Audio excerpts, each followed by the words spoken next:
오늘도 우리 주님을 찬양합니다. 이번 한 주간 하나님이 우리에게 주신 약속의 말씀은 언약의 설레다입니다. 저와 여러분이 하나님이 내게 주신 그 약속, 그리스도의 언약에 설렌다면 절대 불가능한, 또 내가 절대 불가능하다고 생각하는 내 인생의 많은 현장에 그리스도의 증거가 나타날 줄 믿습니다. 오늘 우리 주보에 제가 적어놓은 가사는 송혜교 박보검 주연의 남자친구라는 드라마의 OST입니다. 설렘이라는 곡이에요. 이 가사를 보면 자꾸만 생각이 난대요. 여러분은 자꾸만 뭐가 생각이 나십니까? 이곳 가슴은 왜 이렇게 뛰죠? 왜 자꾸 가을 타는 것처럼 설레이는지 나도 모르게 더 끌려간다고 합니다. 얼마만큼 설레이는지 지쳐 있는데도 그 나를 숨쉬게 하는 사람이라고 합니다. 그리고 못난 모습까지도 그 설렘 때문에 사랑스럽게 여겨진다고 합니다. 이 정도면 이제 중병인데요. 이런 가사를 우리가 보기만 해도 참 설레는구나. 이 사람이 모르긴 몰라도 첫사랑인가 보다 이런 생각이 들어요. 왜냐하면 첫사랑은 그 설렘이 더 큽니다. 왜 그럴까요? 처음이기 때문이에요. 처음 만난 남자친구, 처음 만난 여자친구는 더 설레이기 마련입니다. 제가 1부 때 좀 가정 불화가 날까봐 말하다가 섬찟했는데 남자의 첫사랑은 잊지 못한다 이랬더니 우리 남자 성도님들이 씩 웃으시는 거예요. 그래가지고 이거 아내분들이 보면 큰일 나는데 제가 이런 생각을 했어요. 그만큼 첫사랑이라는 거는 잊지 못합니다. 처음이니까요. 그런데 우리의 인생은 사실 처음이잖아요. 저와 여러분도 2022년 오늘 5월 15일을 한 번도 살아보신 분은 없어요. 처음 있는 오늘이고 또 내일도 우리에게 처음입니다. 그런데 처음이라서 설레이는 것이 사랑인데 우리의 인생은 처음이라서 더 두렵고 더 수고하고 더 무겁습니다. 오늘 이 가사에 보면요. 기다리는 것조차 사랑이기 때문에 설레인다고 합니다. 그런데 특히 언약의 성취, 신앙생활을 하면서 왜 이렇게 말씀은 나에게 성취가 안 되는지, 왜 이렇게 기도의 응답 하나님 분명히 하신다고 했는데 왜 이렇게 기도 응답은 더디게만 느껴지는지, 분명히 하나님은 약속하신 것을 기다리라 하셨는데 기다리는 게 참 안 돼요. 특히 영적으로 생각과 마음이 많이 무너질수록 조급합니다. 그리고 그 조급할 때 큰 사고가 일어나죠. 아니, 사랑에서는, 설렘에서는 처음이라서 설레고, 그래서 기다리는 것조차도 설레고, 지쳐 있어도 설레고, 못난 모습도 사랑스러울 만큼 설레는데 왜 이렇게 우리의 인생은 처음임에도 불구하고 또 기다림이 많음에도 불구하고 우리는 설렘이 아니라 오히려 더 수고하고 무거울까요? 처음부터 그랬던 것은 아닙니다. 창세기 1장 27절 28절에 하나님이 원래 인간을요, 하나님의 형상대로, 자기 형상대로 창조하셨는데 그 상태가 얼마나 설레고 벅차는 상태인지 몰라요. 그래서 하나님이 저와 여러분을 보시고 뭐라고 고백했냐면 보시기에 심히 좋았더라. 저와 여러분의 원래의 상태가요, 얼마나 설레고 얼마나 벅찬 존재였는지 몰라요. 특히 첫 자녀를 출산하셨을 때 그 경이로움, 그 느낌이 하나님의 마음이었다니까요. 그것을 보고 성경은 하나님의 영광이라고 이야기를 해요. 근데 로마서 3장 23절에 모든 사람이, 창세기 3장 이후로 모든 사람에게 이 하나님의 영광이 사라지는 사건이 일어났어요. 뭐 때문에요? 모든 사람이 죄를 범하였음에 하나님의 영광에 이르지 못하더니. 창세기 3장 이후로 모든 사람들이요, 이 하나님의 영광을 놓치게 되면서 설렘과 기대와 그리고 소망이 완전히 사라지게 되어버렸어요. 그것이 죄입니다. 죄에 대하여라 함은 너희가 나를 믿지 않는 것이다. 하나님을 떠나 있는 우리의 영적인 상태가요, 그 죄의 상태가요, 어떤 상태냐? 설렘보다는 불안하고 두렵고 설명할 수 없는 우울함과 설명할 수 없는 감정과 생각에 완전히 사로잡힌 상태예요. 왜 그럴까요? 죄를 짓는 자는 성경에 분명히 마귀에게 속하였다 했거든요. 마귀의 정체에 대해서 성경은 이렇게 말하고 있습니다. 마귀는 처음부터 거짓말쟁이다. 거짓의 압이다. 거짓을 말할 때마다 얼마나 제 것으로 진짜인 것처럼 얘기하든지 그 거짓말을 들은 사람은 절대로 진리에 서지 못한다. 그래서 살인자라고 얘기를 했어요. 도대체 뭐가 살인됐을까요? 저와 여러분의 인생이요, 완전히 살인당한 거예요. 완전히 빼앗긴 거 있죠. 창세기 3장 이후로 모든 사람이 이 영적인 문제에 다 걸려버렸어요. 그러니까요, 늘 거짓을 듣는데도 그게 진리인 것처럼. 선과 악을 내가 판단하게 되어져 버리니까요, 내 생각 이상을 넘어서지를 못해요. 내 마음 이상을 넘어서지를 못해요. 그래서 막 세상에 지지고 뻗고 막 싸우는데 한번 다 들여다보면요, 다 자기 생각들끼리 부딪혀 있는데 도대체 하나 될 수가 없는 거예요. 그리고 그 속에서 내 마음은요, 진짜 내 마음인데 왜 내 마음대로 안 될까요? 도대체 그 문제와 그 사건 속에서는 사람이 완전히 변해버리는데 나도 모르게 그 생각과 그 마음에 종이 되어져서 살아가는 거예요. 우울증이 뭡니까? 우울할 일이 아닌데 우울한 거, 그걸 보고 우울증이라 하는 거예요. 우울할 일이 아닌데 나도 모르게 그 우울한 감정에 끌려가는 거예요. 그렇게 종되어져 버린 거예요. 원래는 벅차고 설레었던 하나님의 형상이었던 그 존재가 그 복으로 생육하고 번성하고 충만하고 정복하고 다스리는 대리자로, 주인공으로 저와 여러분의 인생에 부르셨는데 창세기 3장 이후로 모든 사람이 죄와 허물로 죽음으로 이 영적인 문제에 사로잡혀 태어나게 된 거예요. 그러니까 생렬월일이 뭡니까? 그걸로 인해서 운명이 나오잖아요. 그 운명의 끝이 뭐예요? 죄의 삭은 사망이라 죽음이잖아요. 죽는다라는 거는 모든 사람이 이 근본의 문제에 걸려 있다는 거거든요. 그 속에서 어떻게 살아갑니까? 영이 죽어 있으니까 영적인 건 하나도 몰라요. 그렇지만 영적 존재니까 눈에 보이는 거, 육신적인 것으로 쫓아가며 막 살아가는 거예요. 먹는 거, 입는 거, 사는 거. 그러면 그걸로 채워져야 되는데 의식주 때문에 이제는요, 서로 싸우고 죽이는 시대인데요. 육신적인 것을 계속 쫓아가 보세요. 우리 영적인 존재거든요. 어느 순간 중독돼요. 거기에 완전 끌려갈 수밖에 없는 거예요. 그러다가 그게 너무 힘들면 스스로 생을 마감할 수밖에 없는 거예요. 제가 내일이라는 드라마를 최근에 하나 봤는데요. 자살자들에 대한 이야기예요. 그게 그 구성 자체는 조금 말도 안 되지만은 그 자살자들의 마음을 제가 보면서 하나 딱 생각한 게 있어요. 자살하려고 하는 사람들을 저승사자가 만나가지고 설득을 하거든요. 지옥에 자리가 없대요, 여러분. 전도해야 됩니다. 지옥에 자리가 없어가지고 저승사자들이 방법을 낸 거예요. 자살이라도 막자. 자살로 오는 사람들이 너무 많으니까. 자살을 막는데 이 자살자들이 마지막에 하는 이야기가 뭐냐면 나 사실 살고 싶다. 나 사실 진짜 살고 싶은데 이 문제가 아무리 발버둥 쳐도 끝나지가 않는다. 끝난 것 같으면서 또 오고 끝난 것 같으면서 또 오니까 도저히 끝날 소망도 없고 설렘도 없으니 내가 스스로 내 인생을 끊어야 되는 거예요. 끝을 내야 되는 거예요. 영적인 문제로 온 삶의 문제는요, 아무리 육신적으로 올인하고 집중해도요, 채워지지가 않는 거예요. 만족이 안 되어져요. 행복이 안 채워진다는 거예요.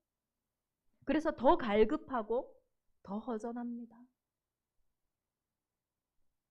그렇지만은 또 기준이 없으니까 늘 세상의 소리에 기울여 살아갈 수밖에 없어요.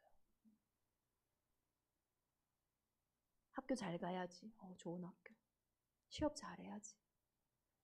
결혼을 잘해야지. 자녀를 잘 키워야지. 그래, 그 끝은 무엇입니까?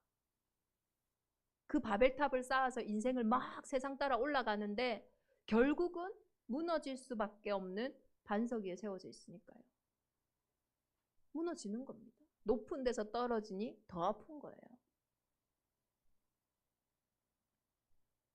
이렇게 우리는 창세기 3장의 이 영적인 문제는 눈에 보이지 않는 문제지만 실제 우리의 삶 속에 눈에 보이는 사람의 문제로, 경제의 문제로, 육신의 문제로, 정신의 문제로, 나의 오늘의 문제로 들어와서 모든 설렘과 모든 하나님의 영광을 다 빼앗아가 버렸다는 거예요. 그래서 하나님이 아브라함을 부르셔서 말씀하신 거예요. 너는 너의 고향과 친척과 아버지의 집을 떠나 내가 내게 보여줄 땅으로 가라. 갈대아 우르, 너무나 좋은 곳이었어요. 그 고바벨론은요, 그때 당시에 최고의 문명의 도시였단 말이에요. 함무라비 법전이 나올 정도니까요.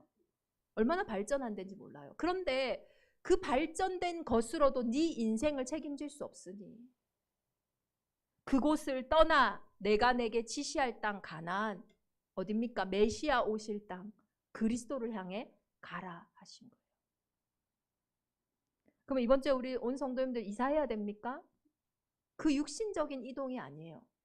이제는 정말로 내 인생을 찾는, 하나님이 주신 나를 찾고 나의 것을 찾고 나의 현장을 찾는 가장 소중한 나의 인생을 향해 가는 그 영적인 여정이 저와 여러분에게 시작되어진다는, 우리의 영적 현주소가 바뀌어야 돼요. 아무리 나 붙잡고 살아도, 아무리 육신 붙잡고 살아도, 세상 붙잡고 살아도 나는커녕 우리 후대도 살릴 수가 없어요. 그렇다면 이 영적인 이사를 하기 위해서 우리가 무엇이 이해되어져야 됩니까? 무엇이 진짜 들려져야 됩니까? 왜 가나안으로 가야 합니까? 왜 이 땅을 떠나, 이 가치 있게 여겨지는 땅을 떠나 보이지도 않고, 그때 가나안은요 듣지도 보지도 못한 땅이거든요. 아무것도 안 보이는데 왜 그 땅을 향해 가야 합니까? 그 답이 저와 여러분에게 나야 돼요. 창세기 3장 15절에 약속하신 대로 메시아는 이 땅에 오셨어요. 어떤 약속대로 오셨냐? 여자의 후손으로 내가 가겠다. 저와 여러분은 남자의 후손입니다. 우리가 사람으로 태어나는 즉시 모든 사람은 자신의 운명 속에 사로잡히게 되어 있어요.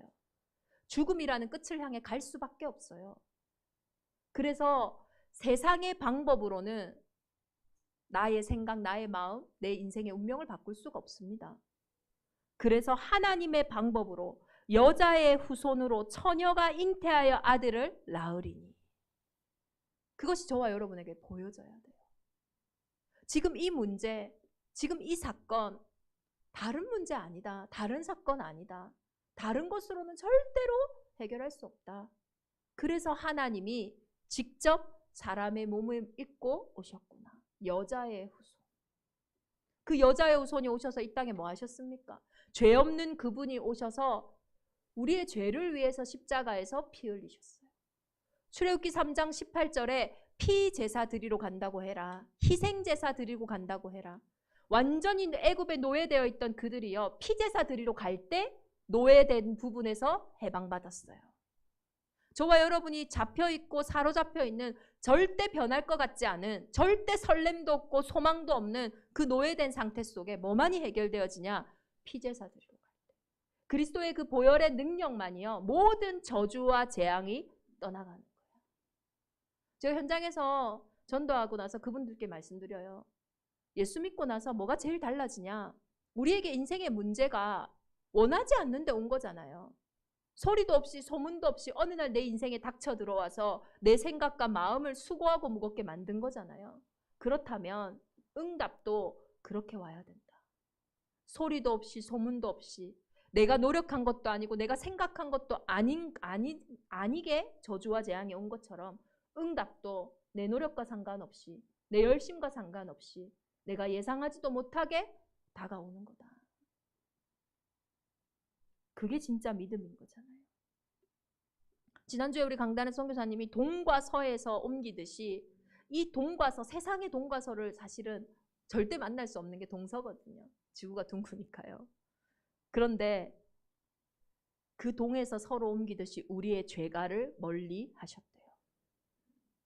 하나님의 의로우심으로, 그 여자의 후손이 이 땅에 오셔서 우리의 죄를 위해 십자가에 죽으심으로 의롭다고 하신 거예요. 그렇기 때문에 문제가 아닌 겁니다. 아, 문제인데 이거 문제 아니야, 이렇게 말하는 사람은 바보죠. 그럼 이상합니다. 그 문제를 문제로 봐야죠. 그런데 그 속에 뭘 확인해야 되냐? 그 문제를 이기시고 승리하신 그리스도를 확인해야 된다는 거예요. 그리스도는 내가 가지고 있는 절대 끝날 것 같지 않은 그 문제에 지신 분이 아니에요. 그 힘과 그 능력은 그 어떤 것도 그리스도의 사랑에서 끊을 수 없다고 했어요. 그래서 문제가 아닌 겁니다. 그 문제보다 나와 함께 하시는 예수 그리스도가 더 강하기 때문이에요. 그래서 요셉은 이야기하잖아요. 당신들이 나를 해하려 하였으나. 형들이 실제로 요셉을 해하려 했습니다. 그게 사실이에요. 멍청이라서 아 이거 문제 아니야 이게 아니라 당신들은 나를 해하려 했으나 하나님은 그것을 선으로 바꾸사 오늘날과 같이 많은 백성의 생명을 구원하게 하시려 하셨나니. 분명히 그건 문제 맞습니다. 그러나 하나님께서는 그 문제를 선으로 바꾸실 수 있다라는 거예요. 모든 것을 합력하여 선을 이루신다는 거예요. 그렇다면 그 문제 앞에 우리가 얼마나 설레겠어요. 이 문제를 어떻게 선으로 바꾸실까? 이 위기를 어떻게 기회로 바꾸실까? 그게 십자가의 진짜 능력이거든요. 죽음에서 사망에서 생명으로 살아나신 거거든요. 설렘을 빼앗는 문제 속에 그리스도의 능력으로 설렘을 찾는 대정인만의 온 교회가 되기를 예수 그리스도의 이름으로 축원합니다. 정말로 부활하신 그리스도께서 나와 함께 하시기 위해서 임마누엘로 지금 성령으로 함께 하시는 거예요. 어둠에서는 빛이 오면 어둠은 이유 없이 떠나가는 거예요. 그리스도의 빛이 들어오는 순간 내 인생의 모든 어둠은 이유 없이 떠나가는 겁니다. 그게 만왕의 왕, 만주의 주 대신 하나님의 참된 빛이라는 거예요. 생각만 해도 저와 여러분의 권세가 막 설레어야 해요. 하나님 내게 주신 이 권세. 방법이 없고 길이 없는데 내가 곧 길이요 진리요 생명이니 나로 말미암지 않고는 그 그리스도만 아니면 안 되는 그 답이 내 안에 있기 때문에 이 문제와 이 사건이 내가 아니고서는 해결해 줄 수 없는 유일한 현장이구나. 거기서 나의 정체성이 나오는 거예요. 거기서 오늘 이 문제의 정체성이 나오는 거예요. 이 현장의 정체성이 나오는 겁니다. 그래서 하나님은 아브라함이 행위로서 의롭다 하심을 받았으면 자랑할 것이 있으려니와 하나님 앞에서는 없느니라. 성경은 무엇을 말하느냐? 아브라함이 하나님을 믿음에 그것이 그에게 의로 여겨진 바 되었으니. 믿음이요 가장 무식한 말이 아니라 가장 과학적인 말이에요. 왜 그러냐? 이 땅의 문제가 행위로 절대로 해결되는 문제가 아니기 때문이에요. 그래서 행위로 구원받는 것이 아니라 하나님이 은혜로 믿음을 허락한 자들이 믿음으로 구원받는 거예요. 어떤 문제에 이 복음이 답이 되느냐? 그게 저와 여러분에게 정말 확인되셔야 돼요. 행위로 해결할 수 있는 문제, 내 말로, 내 행동으로 해결할 수 있는 그 문제 때문에 하나님이 직접 사람의 몸을 입고 이 땅에 오신 게 아니라니까요. 지금 저와 여러분의 인생에 와 있는 그 문제가 그런 문제가 아니에요. 그래서 오직 믿음의 의로 말미암은 것이라는 거예요. 이 믿음을 하나님이 아브라함에게 선물로 주셨어요. 이 믿음이 얼마나 큰 거냐면요. 아브라함이요. 하나님은 죽은 자를 살리시며 없는 것을 있는 것으로 부르시는 이시라. 아브라함이 바랄 수 없는 중에 바라고 믿었대요. 믿음이라는 것은요. 도저히 바랄 수 없는 그 문제 속에 도저히 나를 기대하고 정말로 나를 설레게 할 수 없는 그 문제 속에 거기서 바라는 거예요. 누구나 해결할 수 있고 누구나 바라볼 수 있고 누구나 할 수 있는 그 문제에 필요한 게 믿음이 아니라니까요. 얼마나 믿기가 어려운 사건인지 아세요? 아브라함이 100세가 돼가지고요. 자기 몸이 죽은 것 같고 사라의 태가 죽은 것 같음을 알고도 믿음이 약하여지지 아니하고 믿음이 없어 하나님의 약속을 의심하지 않고 믿음으로 견고하여져서 하나님께 영광을 돌리며, 다시 말해서 믿음으로 설렘을 회복했다는 거예요. 약속하신 그것을 또한 능히 이루실 줄을 확신하였으니 그것이 그에게 의로 여겨졌느니라. 절대 믿을 수 없는 문제라니까요. 저와 여러분이 맞아요. 믿음을 고백하기 힘든 상황이에요. 그게 영적인 문제입니다. 그래서 예수가 그리스도로 오신 거예요. 믿음의 주로 오신 거라니까요. 아브라함도요, 처음부터 믿었던 게 아니에요. 너로 말미암아 천하 만민이 복을 받을 거다. 그래서 가나안으로 가지만은 에이, 난 아이를 가질 수 없지. 그래서 조카 롯을 데리고 가요. 그 시대 때는 후대에게 자신의 그거 전달해야 하니까요. 그게 성공이거든요. 그 조카 롯을 데리고 갔는데 조카 롯 때문에 또 계속 문제 사건이 터지는 거예요. 저와 여러분이 하나님을 믿는다 하지만 잘 안 믿어져요. 그게 저와 여러분이 어쩌면 당연한 겁니다. 상황이 실제로 그렇게 보여지거든요. 그런데 그 조카 롯 때문에 계속 문제가 생기니까, 다시 말해서 조카 롯 때문에 문제가 생긴 게 아니죠. 하나님이 조카 롯이 없어야지 정말 아브라함에게 주시고자 하는 진짜 축복을 주실 수 있으니까요. 저와 여러분에게 일어나는 그 문제가 그래서 문제가 아닌 이유는 그게 없어져야지만 진짜 나를 찾을 수 있고 진짜 응답을 받을 수 있기 때문이에요. 조카 롯을 떠나보냅니다. 그러고 단을 쌓아요. 그때 주신 말씀이 진짜 너를 통해 하늘의 무별이 자녀가 되도록 하겠다. 그렇게 보여주셨는데도 안 믿어져요. 그러니까 후에 할례 받을 때요, 뭐라고 합니까? 아브라함이랑 사라가 속으로 웃어요.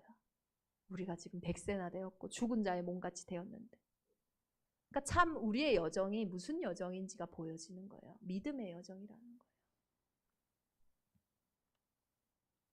누구나 할 수 있다면 그것은 예수가 그리스도 되어야 할 그 문제가 아닙니다.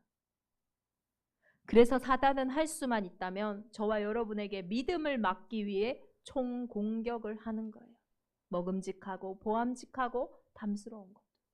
저와 여러분이 바랄 수 없는 것이 있습니까? 특히 생각과 마음이 많이 무너진 현장은 나를 기대하고 설레기가 너무 어려워요. 내 모습을 너무 잘 아니까요. 아무리 복음이 맞다 할지라도 나는 못 바꿀 거야. 아무리 복음이 맞다 할지라도 저 사람은 못 바꿀 거야. 아무리 복음이 능력이 있다 할지라도 이 현장에 이 일을 하실 수는 없을 거야. 그 바랄 수 없는 중에 그래서 그 부분에는 믿음만이 답이 되어지는 겁니다. 이 아브라함에게 절대 바랄 수 없는 가운데 믿음을 허락하신 하나님이 이제는 이렇게 말씀하세요.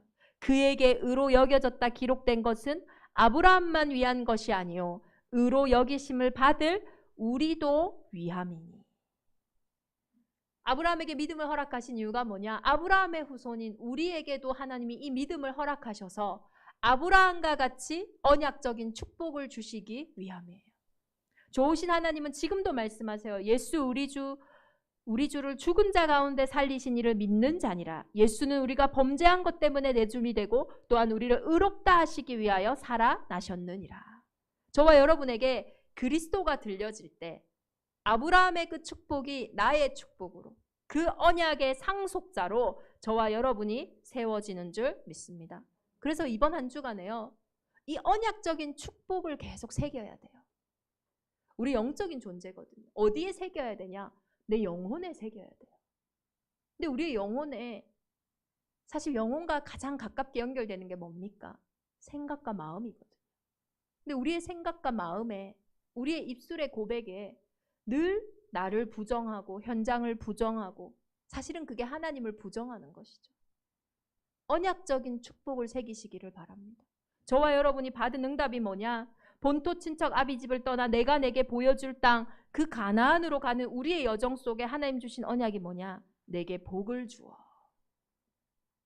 내 이름을 창대하게 하리니 너는 복이 될지라. 복 따라가는 인생이 아니에요. 운명을 따라가는 인생이 아니에요. 세상의 말을 따라가는 인생이 아니에요. 하나님과 함께하는 그곳으로부터 복이 시작되어지는 거예요. 요셉이 간 그곳에서부터 복이 시작되어진 거예요. 복의 근원이 저와 여러분과 함께 하시니까요. 어떤 축복입니까? 너를 축복하는 자에게 내가 복을 내리고 너를 저주하는 자에게 내가 저주하리니. 우리가 막 세상적으로 나를 주장하기 위해서 싸울 필요가 없어요. 불가항력적인 은혜로 하나님은 우리와 함께 하시기 때문이에요.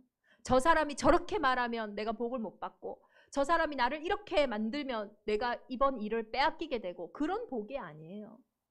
불가항력적인 그 어떤 것도 하나님이 하시는 그 일 속에 막을 수가 없는 거예요. 근데 이런 말씀이 세상에는 듣지 못하잖아요. 사람들은 해주지 않아요. 저와 여러분이 이 말씀을 날마다 하나님과의 관계 속에서 듣고 또 현장에 여러분을 만나는 자들에게 전달하는 전달자가 되기를 기도합니다.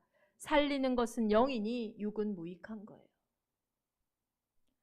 땅의 모든 족속이 너로 말미암아 복을 얻을 것이라. 그리스도로 말미암아 복을 얻는데 그 그리스도가 함께하는 저와 여러분을 통하여 현장이 살아난다라는 거예요. 이 말씀을 늘 고백하시고 늘 내 영혼에 새기기를 예수 그리스도의 이름으로 축원합니다.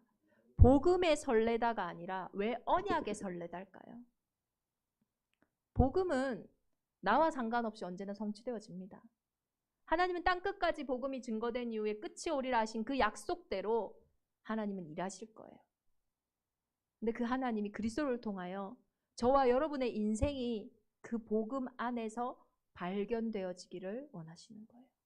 언약은 나의 것입니다. 아브라함의 축복을 나의 축복으로 그 언약의 상속자로 저와 여러분이 서기를 기대합니다. 제가 제주 캠프로 올 때 늘 설레었어요. 제주도에는 아는 분도 없고 뭐 아는 현장도 없지만 제 마음에 하나님이 나를 원해서 불렀구나. 이 확신 속에서 이미 저의 영혼 속에 각인되어진 게 있었어요. 뭐냐? 무에서 유를 창조하시는 하나님. 말씀으로 창조하시는 하나님. 말씀이 육신이 되어 이 땅에 오신 예수 그리스도. 그리고 지금도 내가 말씀에 아멘하고 화답할 때 성령으로 나에게 권능을 주시는 성령 하나님. 그 부분이 저에게 있으니까요. 진짜 매일 밤마다요. 그때 이제 희망원이죠. 제주 공생에 게스트하우스에서 제가 2년 동안 캠프했었는데요. 밤마다 하나님께 딱 질문하고 섰어요. 하나님, 내일은요. 퀘션. 내일 뭐 할까요? 어디 만나자는 사람도 없고 갈 곳도 없으니까 내일 뭐 할까요? 그 질문 딱 퀘션 마크 찍고 말씀을 들었어요. 그러면 그 말씀을 통해 하나님이요 막 말하시는 거예요. 특히 우리 후대를 위해서 정말로 제주 RUTC를 두고 하나님 뭐 할까요? 질문했을 때 이사야처럼 단을 쌓아라. 이사야 60장에 그 빛을 발하는 단을 쌓을 때 이사야 62장에 열방에서 천하 만민이 올 수밖에 없는 그 은혜를 주실 거다. 그때 제가 탁 붙잡은 그 설렘이 뭐냐? 단이었어요. 단. 우리 한 장로님 약국에 가서 제일 처음 한 말이 언약의 여정 중에 왔습니다. 단을 여기서 쌓아도 될까요? 참 이상한 사람이다. 그쵸? 그런데 그 단이라는 언약이 하나님이 저의 인생에 허락하셨던 것처럼 또 장로님의 인생에 허락하셨기에 그 언약으로 소통되게 하신 거 있죠. 우리가 언약으로 설레는 그때에 영적인 세계가 재창조되어지며 그 영적인 재창조로부터 눈에 보이는 현실 세계가 움직여지는 거예요. 히스기야 왕이 다 사로잡혀 있는 그때에 내 방법 온갖 걸 다 써도 해결 안 됐는데 오로지 벽을 향하여 기도하는 그때에 주의 사자가 그날 밤에 나와서 18만 5천 군대를 무너뜨린 거예요. 초대교회가 오로지 전혀 기도하며 하나님의 언약으로 설레는 그때에 하나님의 성령이 바람과 불같이 역사하사 사람이 열 수 없는 초대교회의 형편과 상황 속에서 절대 열 수 없는 15나라의 문을 열어가신 거예요. 저와 여러분의 가정에서 업의 현장에서 그걸 늘 본다고 해보겠어요. 얼마나 설레겠어요. 오늘 하나님이 어떤 일을 하실까? 오늘 이 문제를 통하여 하나님은 또 어떤 축복을 준비하실까? 오늘 이 위기를 통하여 하나님은 어떤 기회를 마련하실까? 왜냐? 내가 누군지를 아니까요. 나는 하나님의 모든 것을 부어 창조된 하나님의 형상이요. 그리스도로 피로 값주고 사신 성전이니까요. 대정인만을 온 교회가 이 복음으로 충만해지기를 예수 그리스도의 이름으로 축원합니다. 인생을 빼앗고 있어요. 우리의 인생이 살인당하고 있어요. 거짓말로요. 그렇게 살라고 주신 생명이 아닙니다. 오직 믿음을 의로 여기신 그 은혜가 아브라함에게 믿음을 주신 그 하나님이 저와 여러분에게도 절대 불가능한 현장에서 절대 가능한 그 믿음의 고백을 하게 할 상속자로 부르신 줄 믿습니다. 언약의 설레다. 이번 한 주간 이 참된 설렘이, 이 참된 감격과 감사가 시작되어지기를 예수 그리스도의 이름으로 축원합니다. 우리 주신 말씀 붙잡고 함께 기도하겠습니다. 늘 나에게 언약적 축복을 전달하는 나의 입술이 되게 하여 주옵소서. 늘 현장에 이 언약적 축복을 전달하는 살리는 자, 전도자가 되게 하여 주옵소서. 우리 합심으로 함께 기도하겠습니다.